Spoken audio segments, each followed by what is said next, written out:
Well, we have to have a little Bible 101, New Testament. And it's very important because one of the proofs that people easily, and I say with ignorance, is that, of course, Jesus was human because he got angry, as if anger were the characteristic of human beings.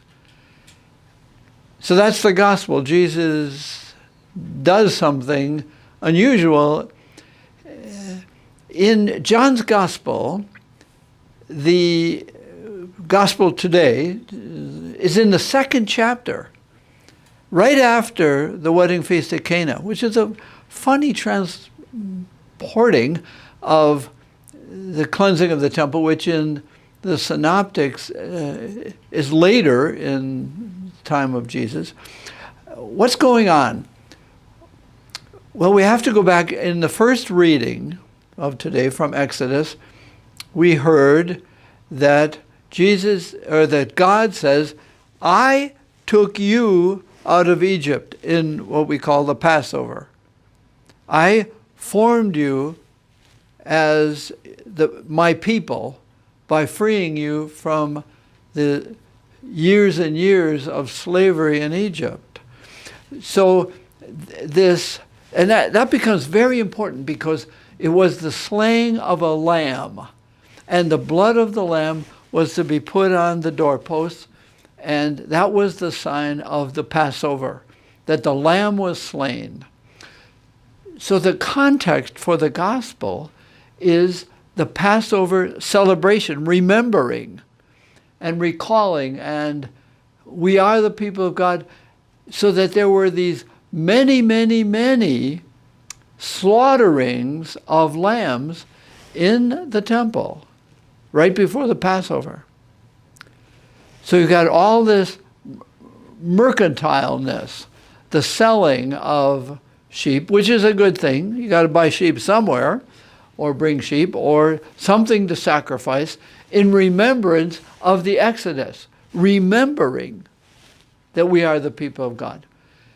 So when Jesus comes early in John's Gospel, what he's saying very simply is, these forms of remembering God's love, I am going to replace.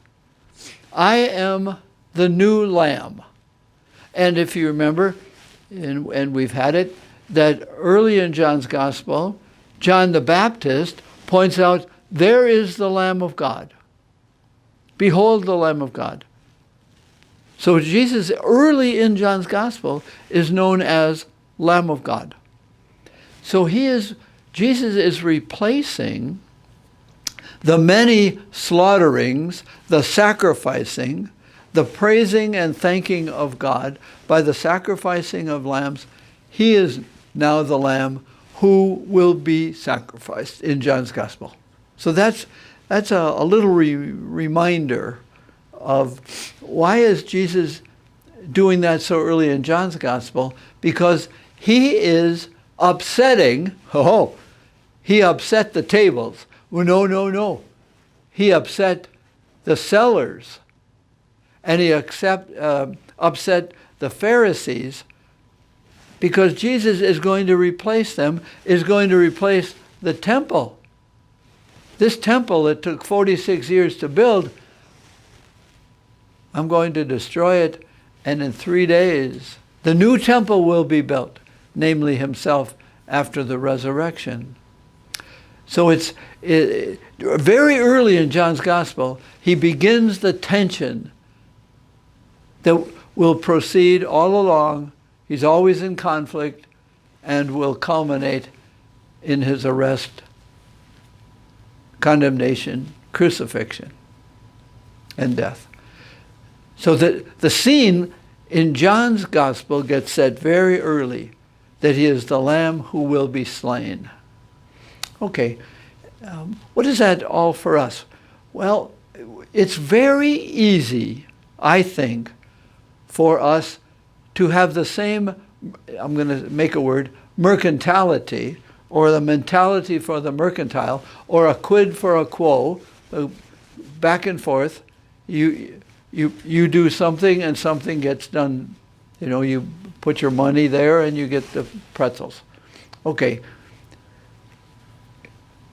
God is not mercantile. God is not a merchant. Yet we are so accustomed, you see, to this business mentality in everything we do. We get product and we pay the bills, and we do this and do that. We do a service and we get paid for it. Everything is transaction, which is understandable. And it's so easy to translate that to God's relationship with us and our relationship with God. That if I am good, God will be good. In payment. So we, in a way, we make religion into our God. That we do the right thing and we'll get paid. And we can even go to church out of duty, and we say, we during the whole prayer time, say in the Eucharist, we think about the goodness of God, or we think about the week, and we say, God, thank you for the week. You did very well. And if you keep it up next week, I'll be back. Because I come here to pay you, and you're going to give me something in return. And you say, no, I never do that. Yeah, it's in our ways to, I don't know, entertain God or please God, do something for God. No. God is always doing who God is, and God is for us. If God is for us, who can be against? God is for us. God is constantly being good to us. We might not see it. We might not like the way it is. But He's creating us. We are constantly being created, and we don't deserve anything. We don't win anything.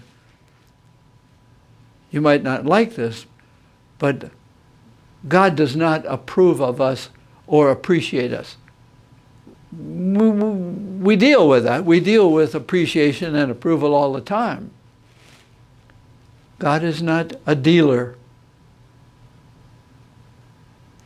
We have to accept, I think, the poverty, that we don't have some way to render God benevolent towards us, because our Jewish ancestors remembered the sacrifice of the lamb in Egypt. They were saved. They received. They didn't deserve it. God was creating them. God is creating us. God did not approve of the sacrifice. He blessed them so that there could be a sacrifice. We don't make God do anything. We allow God to be God of our lives. Very difficult, but it's what we believe. But we don't always live that way. So that Jesus, with passion, says, no, I am getting your attention. I am upsetting you because you need to start paying attention to me as the face of God. I want to be good to you. I want to be the sacrifice for you. Not that you have to do in order for God to love you. The movement is from have to do to want to do. To receive that the Lamb has been slain for us. We don't have to worry about that. We don't have to do something in order to make God love us or forgive us.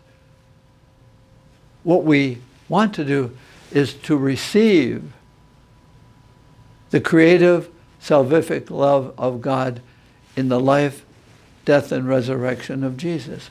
And that's what we're celebrating during Lent, our freedom from the burden of having to do for God.